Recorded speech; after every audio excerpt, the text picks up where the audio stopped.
All right, ready? 3, 2, and 1. What's up, ladies and gentlemen? Welcome to another episode of the Real Estate Marketing Dude Podcast. What's up, everybody? Welcome to 2021. We're going to switch gears a little bit, and I'm going to go into, I want to talk about an area that I am brand new to myself. I should be very familiar with it, but the truth is I haven't had the time to get into it. And we all know nowadays what TikTok is.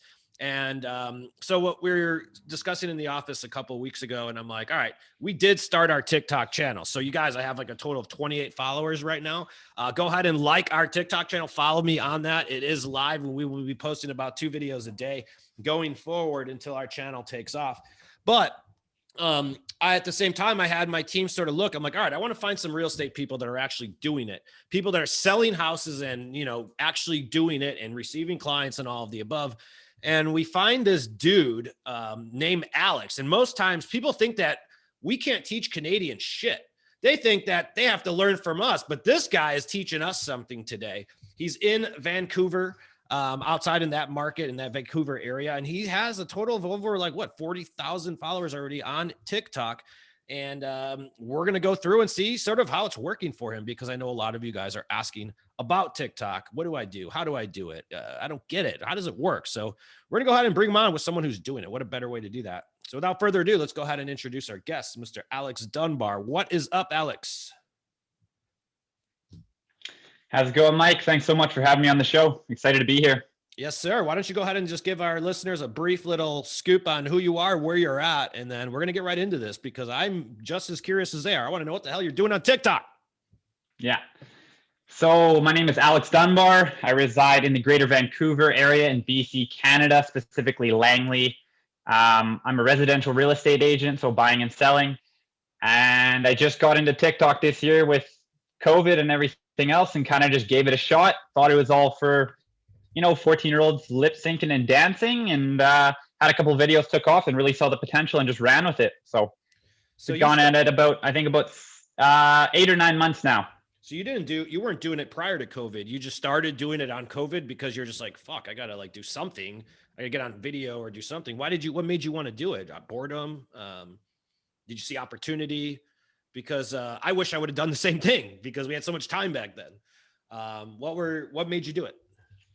I think a little bit of both. I've always been a huge believer, and I've kind of in video, and I've always tried to push that out on Instagram and Facebook, but I've just kind of seen that it's getting a lot tougher to reach that organic audience. And I saw potential on TikTok because there's really no realtors on there, and especially no Canadian realtors. So I just kind of played around, threw out a couple of videos, had one in my first kind of week, hit 100,000 views, and I was like, there's something here. I don't know what it is. I believe so. It was pretty close to that. What was the content of that? Because you were pretty much just guessing, I'm sure, at that time, right? You're like, oh, this might work. All right. What would you do? So I started off with very informational videos. Again, not always the greatest type of content, but it is important, obviously, to build authority and trust and everything else. And I had one just talking about how you can actually purchase a home with less than a 20% down payment. That's a very common myth.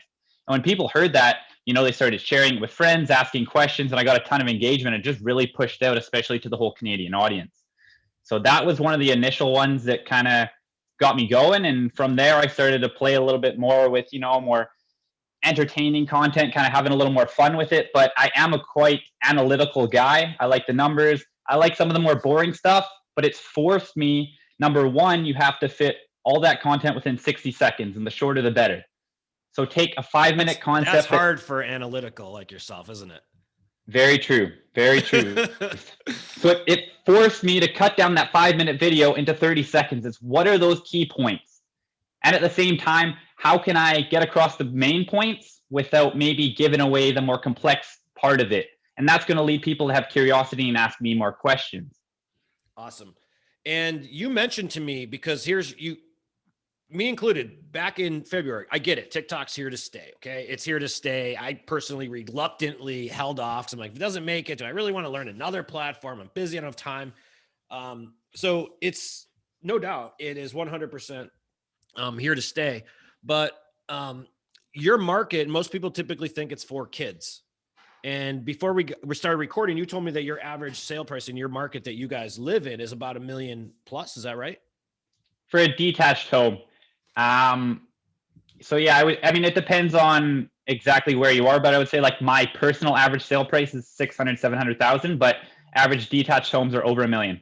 Still on the higher end of things. And most people would say, oh, well, in this market, TikTok isn't for me, right? They'd be like, oh, my audience, there's not going to be people buying houses, a bunch of 13-year-olds dancing and doing the do-si-do with their friends or whatever. Um, why do you think that is? Tell me what you're seeing, because that's not the case, is it? No, not at all.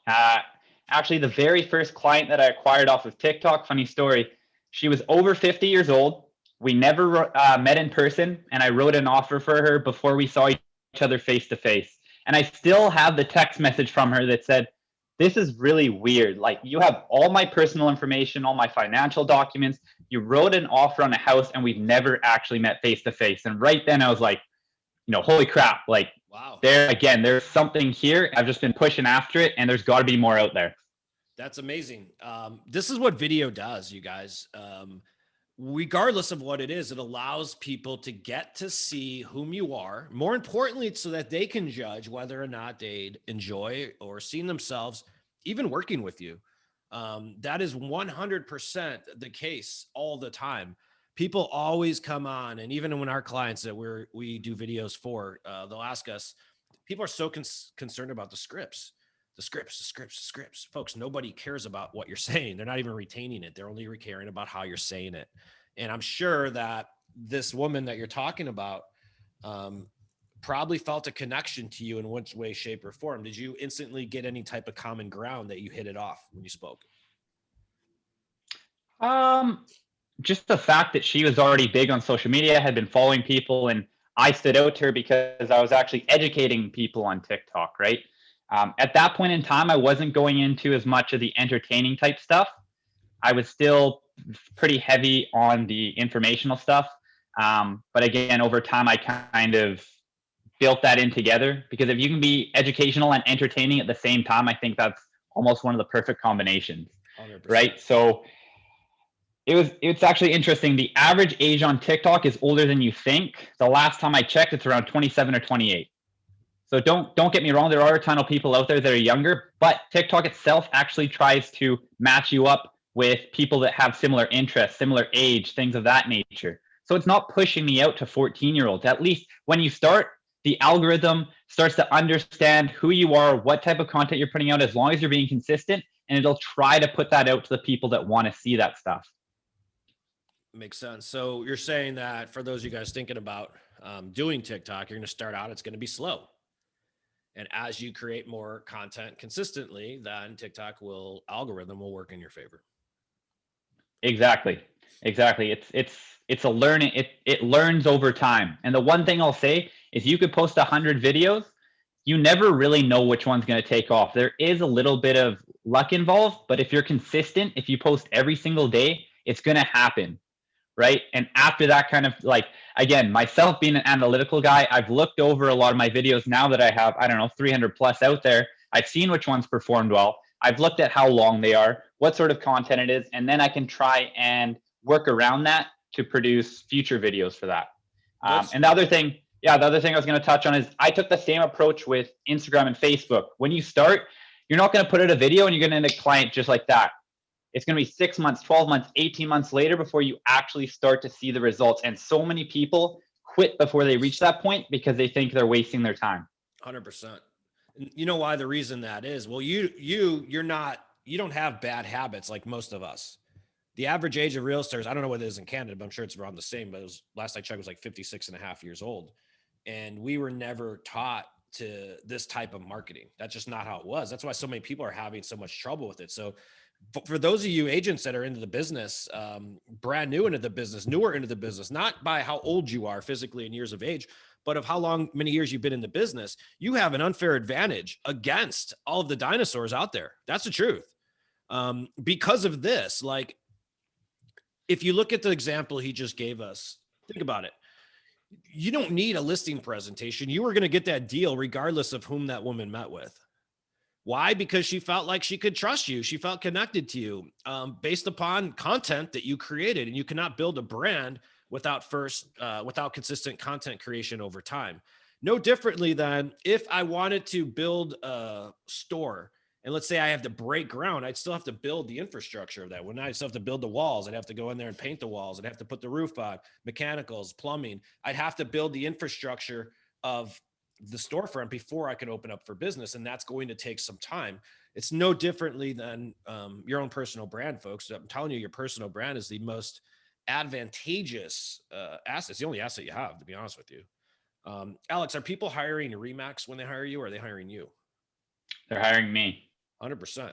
Talk to me about consistency a little bit, because I know that's super duper important. What is your advice on that? How much are you posting? Let's go with that. So when I first started, it was kind of just once a day. Then I started to see some results, and I upped it because I'm trying to put my time where I'm getting the best return on that investment. So then when I started to post twice a day, I was also looking at, okay, again, being analytical, I'm looking at my analytics, what times are working best for me. So to start, I posted one at 10 a.m., one at 6 p.m. Started to notice later in the day I was getting better results, but I still posted at both times, right? So no matter what, I was always getting something out there. And the easiest way to do this, as I know you've talked about before, is to batch your content. I might take 2 hours in the morning before, honestly, I do it at like 5 a.m. to 7 a.m. before my day starts once a week, and I might put out 20 pieces of content. There, I have all that done for the rest of the week, so I don't have to worry about it. I'm not stressing. It's not 5 p.m. and I'm thinking, oh no, I haven't put out a video today. I've already got it ready, right? And a lot of the time, you do it weekly. Sorry? You do it weekly?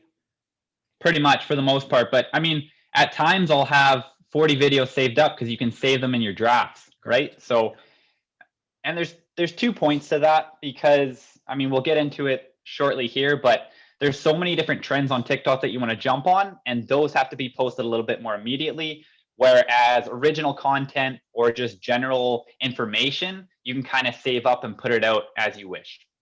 Love it. Folks, this is, you guys that listen to this show, we talk about this video, not on TikTok, but just video content creation. You got to get out ahead of it. Alex, we're doing the exact same thing. Just yesterday, I shot 6 TikTok videos. Today, we're shooting another 6. Friday, we're shooting another 6, and we're going to load up until we'll be about 2 weeks ahead of it, and we'll be posting twice a day to start. That makes sense. I'm going to take your advice, see how that works. But we have to load up on it, and getting started is the hardest part, right? It's like it sucks. Like, I just want to see the results. I just want to see, folks, we all want the results, but results don't come without hard work, period. Okay. Unless you win the lotto, but what are the chances of that? Not all of us get that lucky. You're going to have to build your business. Your broker is not going to do it for you. You have to take the time. You're listening to this podcast. If you have 60 or 34, 40 minutes to spend with me once a week, then I know you have 40 minutes to spend on content creation, especially on TikTok. Let's talk about content and your strategy. Like you're talking about trends. So can you define that a little bit more for people? Because are you trying to set up like themes or series? Like, so Wednesdays you're posting a fact, or Thursdays you're doing this. Are you scheduling it and organizing in that way for your own content creation madness, if you will? So I'm personally not doing that on TikTok. I've done that on Instagram, but with TikTok, what I'm talking about with trends is there'll be specific types of videos that will be trending. And TikTok, honestly, part of their platform is to push music. So for instance, there's trending songs. You want to be using those trending songs because it's going to push it to a larger audience. Now with the videos, there might be a theme to it. Someone creates the original. For instance, one of them right now would be like, tell me you live in Vancouver without telling me you live in Vancouver, right? And then you would kind of combine whatever your niche is with that and put that out. So you can actually kind of build off of other people's content, adapt it to your own niche, and those actually tend to do the best out of everything. So I think it's one of the lowest barriers. What was the name of the dance where there's a song where people would, it was big on TikTok, and it was that one song that goes, na na na na na na na na na, and then the couples would start dancing in the middle of nowhere. You know what I'm talking about? Like, they would just, one person would just be sitting down and their partner comes over and they just start dancing. And I think I know what you're talking about. It was like a trend. I would see it everywhere. Where, as a matter of fact, I heard that song today, and I always get that image of a couple dancing now in it. And it was a trend that was going on. But you're saying watch the trends and recreate them as your own. And that's really it, right? It's very simple. You can, and you're pretty much just taking the idea that they already have, flipping it a little bit, and again, making it applicable to your niche. So that's why it's so simple. Like when you're going elsewhere, you're not necessarily wanting to copy exactly what people are doing on other platforms. With this one, you're almost rewarded for it. Now, I'm not saying copy exactly what they're doing, but if you're copying the same format and then adapting it to whatever you're in, obviously for us, it's real estate. Like those are doing the best. Interesting. And how much content are you putting out there? Like when you're actually talking about real estate, because you're posting every day, Monday through Friday, or are you doing 7 days a week? 7 days a week. Got it. 1 to 2 videos. How many of those videos, if you were just a guess, you don't give me like exact, that's 14 videos a week, folks, off at 7 to 14. How many of those are content regarding like home closing costs, step 1, step 2, and listicle type content related to real estate? Maybe 4 or 5. I try and push out more entertaining stuff, and it'll have a real estate spin on it, but realistically, it's not the boring stuff, right? It's not the very general, what is the minimum down payment? How much do you qualify for in a mortgage? Although some of that stuff does work pretty well if you have the right spin on it. But most of it is, it's lip syncing over something else, and, maybe throwing something in there that is just going to make people laugh, totally. Make it want to share with their friends. And how often are you just seeing content on the spot? Like real estate agents see some cool shit, guys. There's a whole television channel dedicated to our profession called HGTV. Like when you see like a good view, I'm probably putting on a song that like Rocky or something. I don't know. Like you tie it in with what you're doing, and you're reminding, not telling folks. Remind. You don't need to tell. Are you doing that? Is that what you're seeing? Because it's not a Kodak moment anymore. And I don't know how old you are, but back in the days, it's like Kodak moments. We don't have that anymore. Now they're like, it was a Facebook moment. Now it's almost like a TikTok moment because Facebook engagement is dying big time. Mm-hmm. What have you seen your TikTok traffic lead to your other channels, like your IG and all of that? Did that increase your followers and all the stuff on those as well? Or tell me. It did. Yeah. And so one of the key things there that I was doing at the start that I learned further along is the biggest thing is having calls to action, right? And so one of those is, like and follow me for more real estate content at the end. And what I always do now, and I've noticed a huge increase in my Instagram following, is I put it as the first comment. Because typically that's going to come up to the top when people go into the comments, they see that, as well as the fact that on my profile, I have that link there as well. So one of the other things, here, follow me on IG too. Simple like that. Exactly. Yep. Right. And having the link on your profile itself, you can have, I think, to your YouTube and your Instagram. If you're driving people to your profile itself on TikTok, they're automatically going to check that out as well. I believe it's once you hit 1,000 followers, you're able to have a link in there. So what I have is a link tree, and I have a couple of different resources. I have one that goes to my site that generates leads. I have one that's a first-time home buyer's guide. I have one that's how to fix your credit score, and you can really do anything with that. That's really, really cool. 1,000 followers, folks, then you get to customize your link.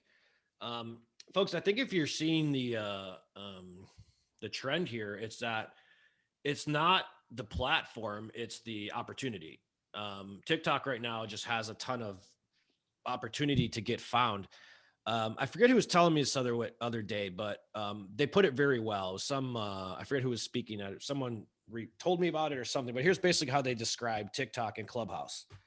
Essentially, at least as of right now in this day and age, those are your ways to get found, because you can reach wider audiences. And then where Facebook and IG and YouTube are almost like your retargeting platforms nowadays, because you cannot acquire new traffic on any of those sites because of the special ads category, which you guys just got in Canada now, I hear. Congratulations on that. Your Facebook, if you're in Canada, your Facebook is fucking dead. Congratulations.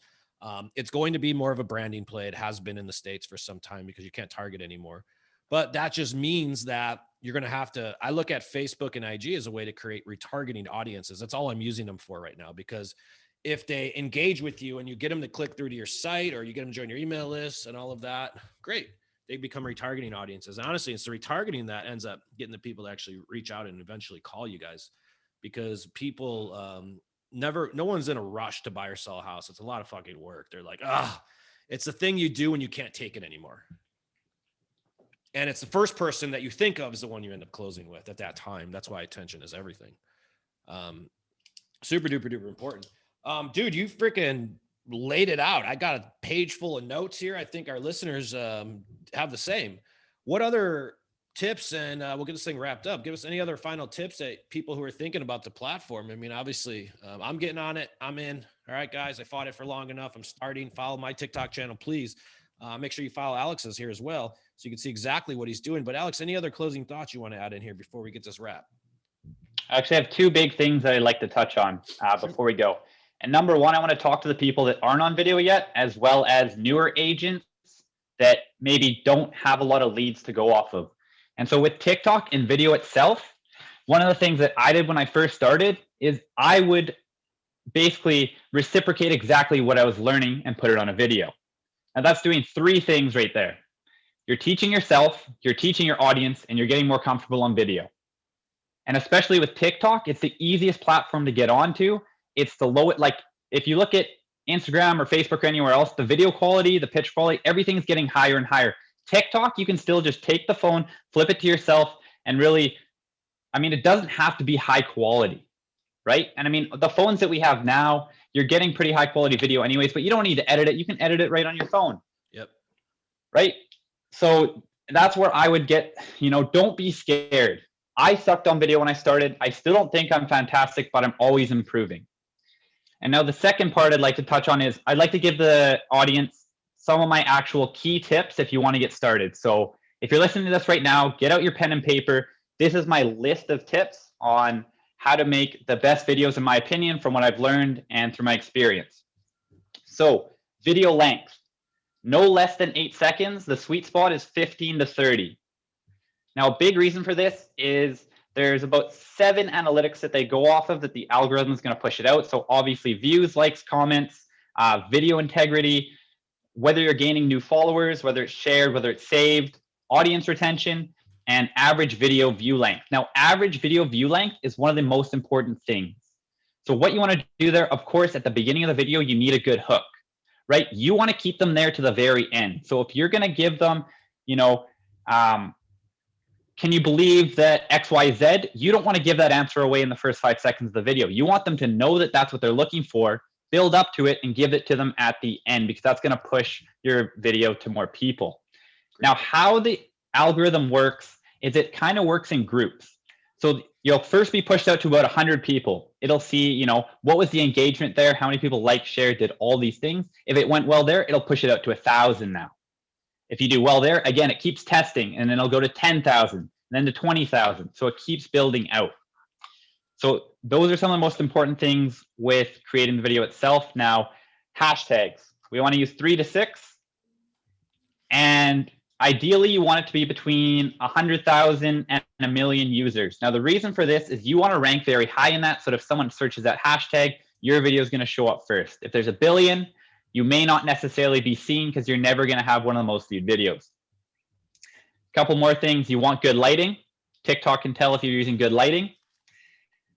Your frequency, if you're going to be posting more than once a day, don't post more than once an hour.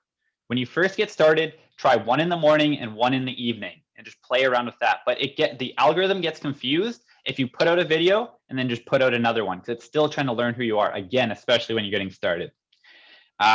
Trends I've already touched on. Make sure you find the trend, adopt it to your niche, and you're going to do very well with that. Orientation, we want to be filming vertical.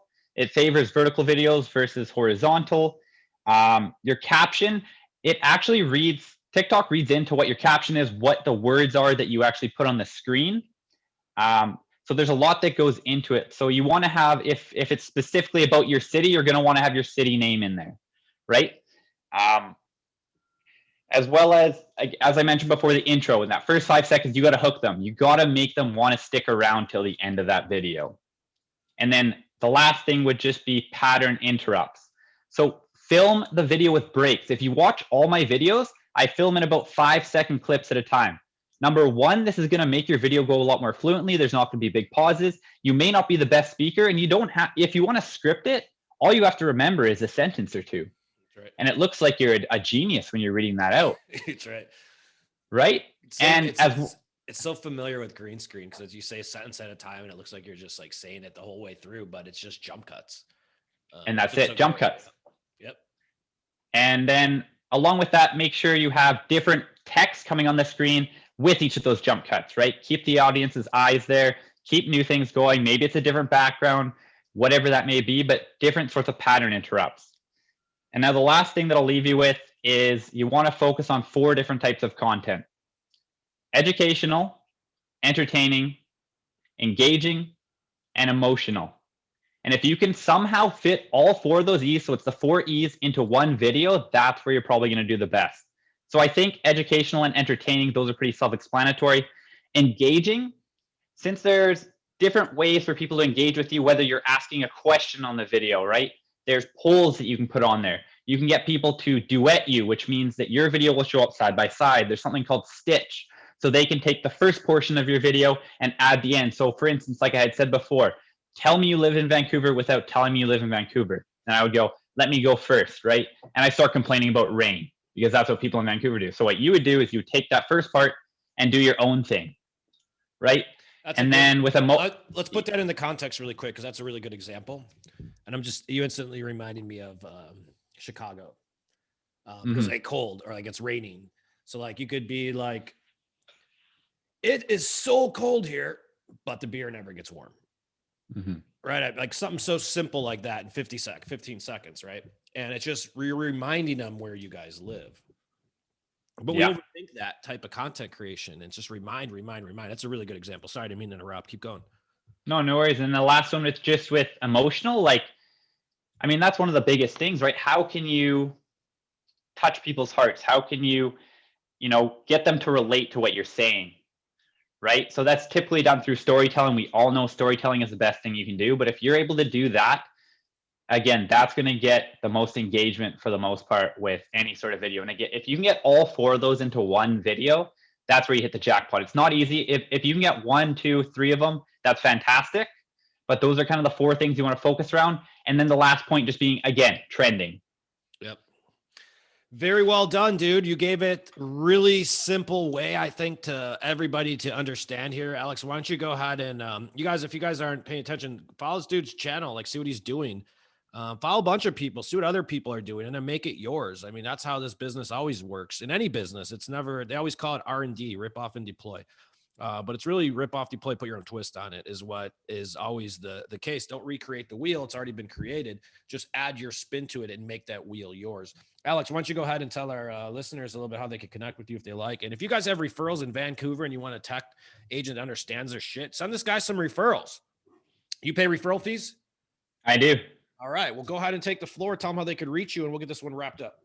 And on that point, I have to make one last little point here is that what I've actually done as well through COVID and everything else is that I've had so many people reach out to me from across the country saying, I wish I could work with you, or do you work in Toronto, or things like that. So I've actually built a referral network at the same time. And when people ask me, I say, would you like me to get you in contact with a local agent?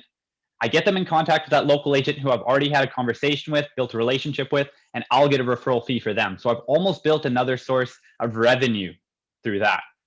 Folks, that's what attention does. You're building audiences, and anyone who has an audience naturally will attract business. Well said, Alex. Go ahead and give them your channel and everything else. Yeah. So my TikTok is at Dunbar Real Estate. My Instagram is at Dunbar Group.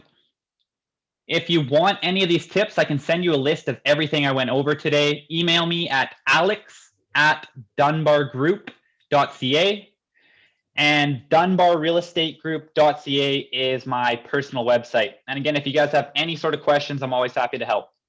Appreciate it, dude. Awesome episode. And thank you for sharing your insight and your expertise on this. And congrats to all of your success. Keep going, man. No doubt I could see you going into 6 figures on followers and even 7 figures down the road. Just keep it on up. To get 40,000 followers in, like, it's just unheard of in any other platform, to do in such a short amount of time. So folks, I hope that this episode helped motivate you to do something with video, whether you're gonna do it on TikTok or if you want to do it with the real estate marketing, dude, you know where to go. We will script, edit, and distribute your content. More importantly, tell you how your brand relates to others so that you never think about what to say. You're more concentrated on how to say it. You can visit us at realestatemarketingdude.com anytime if you're interested in our services. realestatemarketingdude.com. Subscribe to the show. Follow us on Instagram. Connect with us on Facebook, and definitely follow us back on YouTube channel as well. And now our TikTok channel too. So appreciate it, dude. Awesome episode. And we will see you guys next week for another one. Talk to you later. Bye-bye.